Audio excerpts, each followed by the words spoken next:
Good afternoon. Today we have to have another understanding of a perspective from a different viewpoint, and for that uh, we have to have some understanding about the previous perspective that we try to discuss. I think if you can recall, earlier we have spoken about the Indological perspective, which we try to analyze in terms of interpretation of the ancient text, and it was basically been seen a book view. And then we also try to speak about the functional perspective, where of course we try to see that it was seen as a view from the book, and meaning thereby that is not the book, rather it is basically a field view, and we try to see that this field view was an understanding of the grass reality.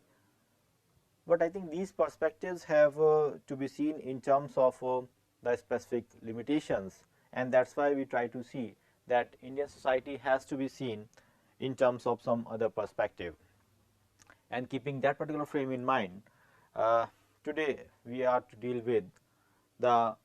new perspective, that is the subaltern perspective.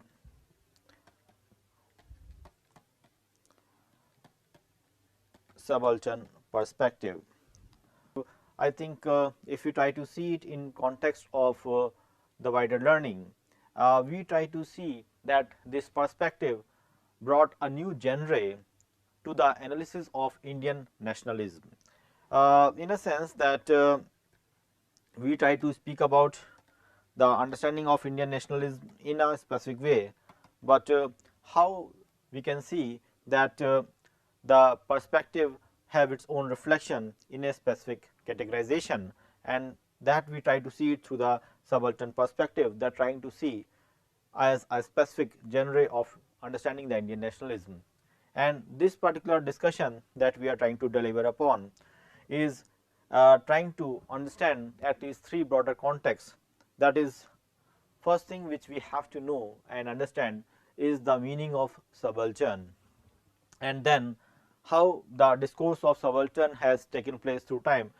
speaking about the pathways or the trajectory of the subaltern, and finally we will try to speak about the contribution of the significant scholars who has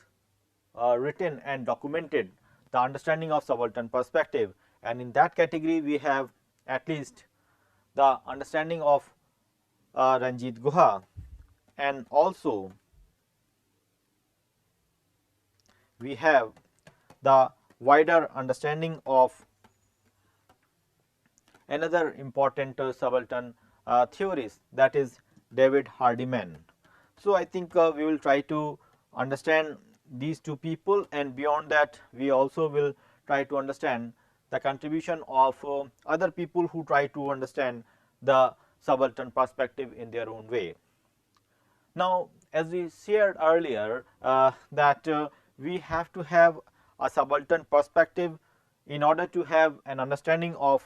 the Indian nationalism from a specific genre.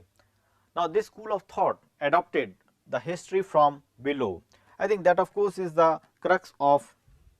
the understanding of subaltern perspective, that is the history from below, because the earlier perspective that we try to speak about, either it is a field view or we try to see the Indological perspective,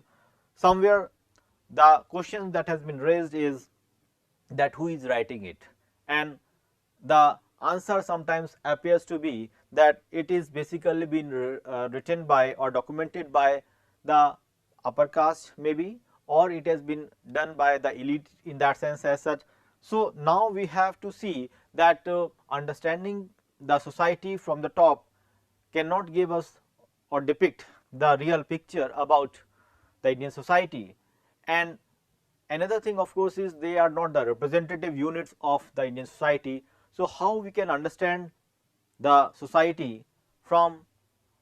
the views of a few people, and for that cause we have the subaltern perspective, which tries to understand the history from below, and the history from below basically is we try to just further understand it, it is basically the view from the masses, or we can see that commoners how they try to understand, or we can see it in some other form that the history of those peoples who are whose concern or his understanding has been ignored. So, we can see that it was basically having some starting linkage, or we can see that this history from below are to be seen in terms of the European Marxist scholars who has tried to understand it in a specific fashion. And if you try to just link it up, we basically have a prominent scholar, a social scientist, who try to see that how we can have an alternative viewpoint. And to quote him, Antonio Gramsci, who was trying to speak about the famous notion of the hegemony in that sense as such, and who has used the term subaltern for the subordinate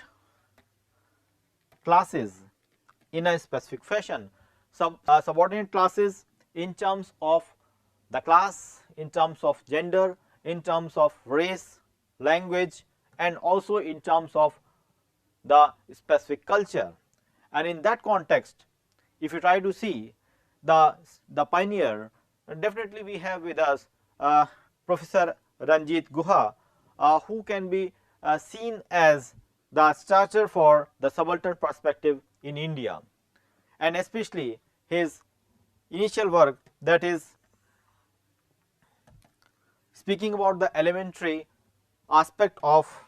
peasant insurgency.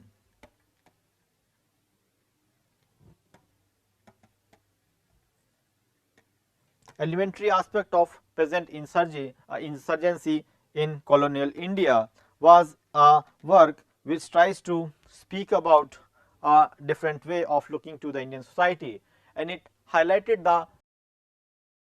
autonomous domain of peasant struggle in India. So, this autonomous domain is something which has to be seen independent of the elite. As I said earlier also, that can we think about the writing of history without elite, and where this subaltern tries to see that we can have an understanding about the history independent of the elite. According to Guha, elitist historiographies were unable to put the so called peasants into a specific conditions, and they could not document their insurgency in the correct perspective, because they try to understand the history in a specific fashion which does not put the peasant as the important character. And we have to go beyond these limitations which have been cited in the history of India, and we have to have that can this elitist history which has been documented earlier, and can we just replace it with the subaltern perspective, where the so called colonial history has to be documented from the viewpoint of the peasantry as such. So, we can say that this subaltern debate which has emerged definitely with the contribution of Ranjit Guha and with the what you can say the attempt and the conscience of Anthony Gramsci of subordinate classes, and virtually we try to see that this subaltern was to be seen in terms of a specific school of thought, that is the subaltern school. Now, this subaltern school of historiography emerged basically in 1980s. If we try to see in terms of indexing, we try to see that it has emerged in the 1980s. From its inception, it has involved and resulted into major transitions which took place in the South Asian historiography, especially trying to understand the Indian history and the South Asian history from the different viewpoint. And if you try to see that the nationalist and the Cambridge schools become the focus of understanding the history, because they try to present the critique of the existing history. Similarly, we have these Marxist schools who also, because of the overdue pressure of the understanding of the history from the mode of production debate, has to be seen more in terms of a different parameter. So, I think the mix of all these things has motivated to form the subaltern school, and the various scholars which has contributed or joined has tried to work on the history that was existing earlier and try to make it a different history which should be more composite and also try to be more inclusive with the masses. The subaltern, as rightly one can say, has been definitely documented in the Marxian framework to some extent, but when we try to see, it is basically the depiction of the history of those categories, basically the oppressed classes which have been submerged in the religious and the social customs, and how these peoples can be thought of in terms of understanding and contributing towards the making of the history. Now, within that framework, we have the subaltern studies group which was informed, as I said earlier, in 1980s, and the principal aim of this school was to correct the elitist bias. So, the elitist bias which have been there, which was been lying, has to be corrected in a specific fashion, which has to be used found in the most academic works of the South Asian studies. And I think this school was basically seen as a critical school which tries to just throw off the elitist understanding, and in that category we have a good number of scholars, Ranjit Guha, as I shared earlier, but beyond that we have people like Gayatri Spivak. Also, we have Partha Chatterjee, another prominent social scientist, and then we try to speak about the contribution of Shahid Amin, followed by people like Sumit Sarkar, and also we have Gyanendra Pandey as one of the leading figure in the field of subaltern school. And finally, we try to see some alternative names, like I said earlier, David Hardeman was there, we have David Arnold, who also have understood or tried to understand the Indian history in a different way. And apart from that, we had certain school of thoughts which has tried to understand the subaltern in a specific fashion. But the subaltern which have been thought of earlier in 1980s, but now if you try to see till 1993 onwards, I think there was a gradual shift. A gradual shift in a sense that earlier the understanding was rested more in terms of understanding the society which was based on the specific understanding. But the basic idea in that sense, of course, is that when we try to speak about the subaltern school in a specific framework, we try to find out that it meant basically that those histories which are to create a new intellectual environment has to be seen in terms of a cause-effect relationship. Especially the changes are to be occurred inside the subaltern projects, subaltern studies project, which tries to put the history into the different front. And we try to see the intellectual history of the subalternity has emerged outside and in opposition to the subaltern studies. So, in that way I think subaltern studies itself has what I can say, a critique within, and basically we try to see that this intellectual crowd which has been part of the subaltern school of thought, that has created and reverberated upon various issues which we try to see. Speaking about contribution of Ranjit Guha, Guha has basically questioned the interpretation of the elitist historiography of the Indian nationalism on two counts. The first is that the elitist role in the construction of the Indian consciousness.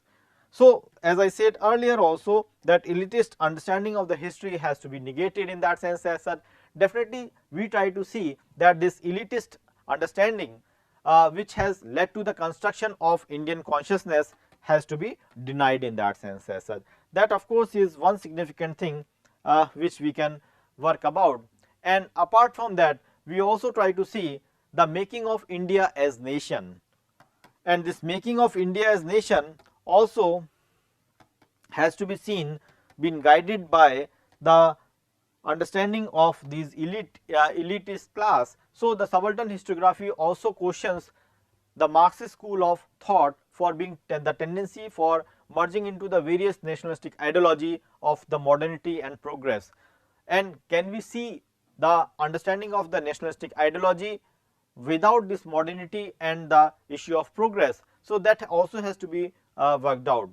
Then the subaltern believed that the Marxist school of thought ignored the ideology of caste and religion. Idea of caste and religion. Basically, we try to see that ideology of the caste and religion which has been ignored by the Marxist school of thought, and the subaltern basically try to focus upon that they can also be an important factor in the Indian history. And according to this subaltern school, by ignoring the ideology of the caste and religion, one can't speak about the understanding of the society in totality. Especially when we try to see the subaltern historiography, it tries to establish the voice of the voiceless. It tries to understand the contribution of the marginalized categories, especially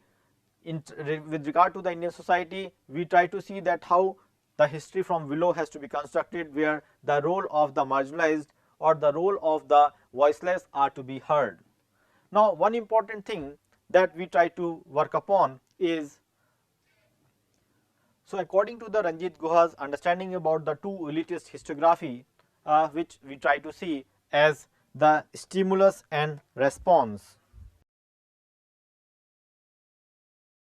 are going to be an important issue, because Guha argues that rather than guided by the idealism or altruism, the Indian nationalists try to get the reward from the share of the wealth, power and the prestige, and that has been created and associated with the colonial rulers. For this, there was an interplay of competition and collaboration between the colonial masters and the native elites in that sense, sir. So the stimulus and the response were seen as an important aspect which has led to the combination between the elite and the masters, the so called British Empire, because stimulus was there and there was a response which has led to the competition and collaboration over this particular issue.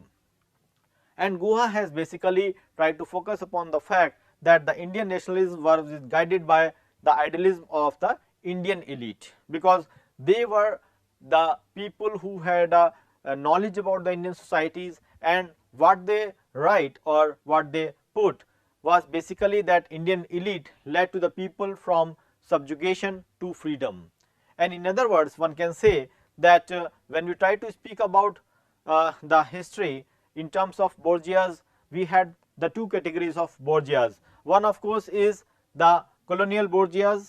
that is the British, and on the other hand we have the native bourgeois who were behaving on behalf of the British Empire. So we have the two categories of bourgeois, and the Indian history was been restricted to the understanding from that bourgeois viewpoint. But what about the commoners? What about the people of their own? What they have done at their own end? These things have not been documented and presented. If you try to see the understanding of subaltern from the Oxford Dictionary meaning, we try to see that it has an element of subordination which is expressed in terms of the specific caste, class, gender or certain other things. And we try to see that the populist discourse primarily refers to the people or masses, which has been talked about by Leclerc, and the significance of the ideologies need to be viewed merely in terms of the dialectical tension between the people and the classes, where conflicting situations provides the specific meaning. So in that context we have to understand this whole debate, and this perspective seeks to restore the balance by highlighting the role of the politics of the masses as against the elite politics. So how this balance has been maintained by the so called politics of the masses and the people, the elitist politics what they were playing. So what is the net balance is going to be the resultant history, and the whole thrust of the subaltern historiography is on reconstructing the other history. The other history which has to be written by the history of the people's politics and the movement and their attempt to make their own history, and that is how we can have the new understanding about the Indian society. And this perspective emphasized not to view the peasant and the tribal insurgency simply as an object of the history, but they should be treated as the subject who can create the history, who has the transformative skills, who have the transformative consciousness of their own, and which can lead to the transformation of the society. So, that way we can see that the wider masses, the so called the subjugated masses also has the capacity or the tendency to work upon and fight and to create and recreate the history, and that has been talked about by people like David Hardeman, Ranjit Guha, B.R. Ambedkar definitely is one name in that sense, as such Kapil Kumar and many others. And these subalternists they claim to have an unfolding the incapacity of the nationalist and the elitist historiography, and to incorporate the voices of the weak, the subjugated into the project of the history rewriting. That how we can put into what I can say into the forefront the voices of the weak, of the subjugated, and how they have to be represented in order to write the real history of the Indian society. And these subaltern classes, if you try to speak about or spell about, it can range from the categories of artisans to the poor peasant, to the landless laborers, to the tribal population, to the peasantry in general, and to even inclusive of the women. So, in that way, if you try to see, the subaltern has a huge canvas which can cover up the industrial workers, the agriculture workers, and even the tribals in that sense as such, and it has that connect which can have the real essence of the Indian society, which has not been taken up by the historians when they were trying to write the history of either the independence struggle, or trying to have the understanding of the Indian civilization, or even trying to speak about the creation of the Indian society in terms of the future. If you try to speak about the contribution of Ranjit Guha in a broader sense, I think his understanding about peasant insurgency in that sense revolves around the fact that when we are creating the new history, or when we are trying to understand the history in a new way, we have to see that this history has to cover up and also project upon the contribution of the peasantry in terms of the insurgencies which have been generated. So, it is not that the elites are required to project or to make them visible, rather the peasantry by their own can fight up the issues and they can come to the surface, they can come into the forefront. That is what we try to see is the contribution of Ranjit Guha. Then if you try to see the contribution of David Hardeman, and David Hardeman, if you try to just see his contribution, David Hardeman was basically again seen as a person who was from Pakistan, Rawalpindi, born in 1947. He was taught at the University of Leicester, the School of Oriental and African Studies in London, and later on he is attached to the University of Warwick, United Kingdom, and finally in 1980s his presence was visible at the Center for Social Studies in Gujarat, in Surat. And in 1981, while he was at the Center for Studies in Surat, he had worked upon, and also when he was in the visiting fellow in the Center for Studies in Social Science, Calcutta, he was trying to have the writings on the subaltern, and basically he was seen as one of the founding members of the subaltern studies group. In fact, some of his articles which happens to be related to many aspects of the Indian society, especially the tribals, is going to be significant. If we just try to see some of his important contributions, we try to see that the Quit India movement in Gujarat has been talked about by him. Quit India movement in Gujarat. So, I think the regional essence, that was in 1980s, that was one important work. Then we try to see peasant nationalist of Gujarat, that was basically part of this Kheda district study, that was in 1917 to 1934, which came in 1981. So, that was another crucial work that we try to see. Then another celebrated work of course is the coming of Devi, that is basically the Adivasi assertion in Western India.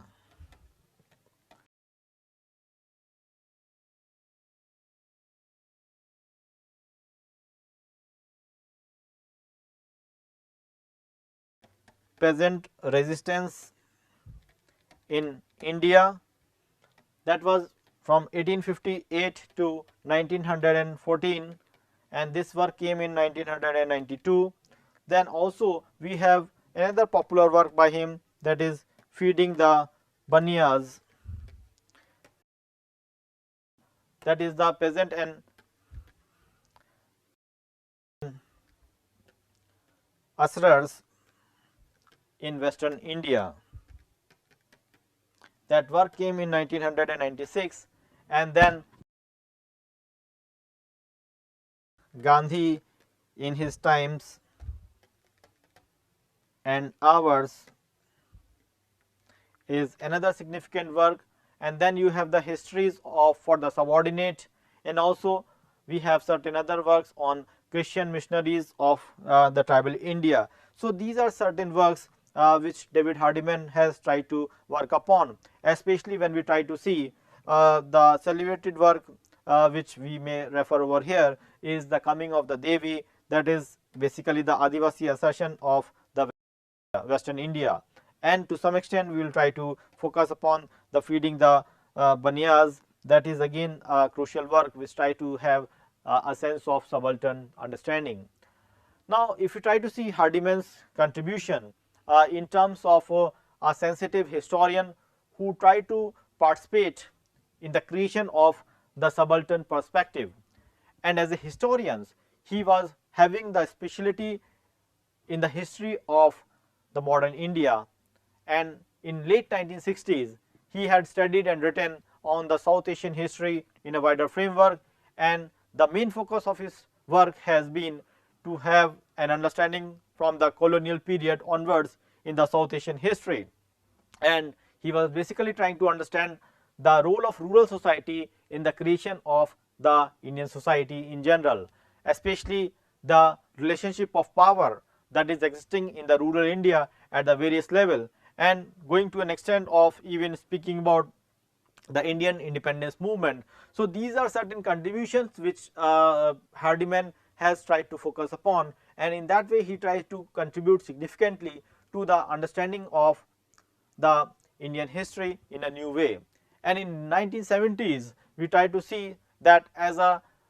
popular scholar in the field of subaltern schools, he tried to work upon in the Gramscian framework the subaltern understanding, that is the meaning of the subordinate groups, which he has chosen as the centrality of relationship of domination.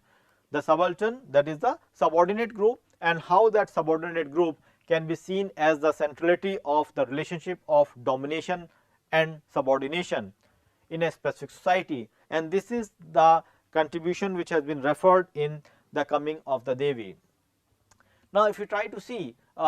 his other contribution, especially his focus area was on the Gujarat and the neighboring states, especially Gandhian leadership, which is trying to see other than how Gandhi the peasantry has been part of the Indian freedom struggle, especially this Kheda district where the peasant nationalistic fight has been raised in Gujarat. So, these are certain things which we try to see. He has examined the power structure of the rural societies and how this hegemonic control is being exercised by the usherers, and the limits to that hegemony is seen particularly in a specific revolts. It has studied the movement of assertion of the Adivasis, that is the tribal people, who has in fight against the liquor dealers and who has been granted the monopoly right of supply by the Britishers. I think the study of coming of the Devi is a work which tries to have the connect between the so called colonial rulers, especially the British in that sense as such, the British state, and then you have the merchants, that is basically which we try to see the Parsis in that sense as such, the merchants in that sense over there, and then you have the tribal people. So, the three categories of the people, you have the two elites, one of course is the merchant elites, the tradesmen who have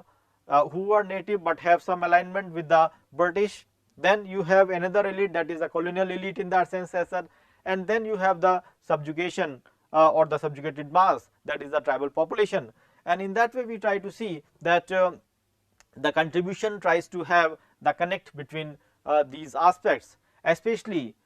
he also tried to see that Gandhi and his legacy, how it has to be seen in a different way, especially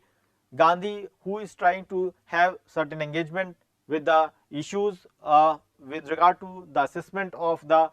India's future, and what is the role of the various categories, basically the Adivasis and the peasantries, in the making of the new India. That of course is one significant thing which we try to work upon. Thank you.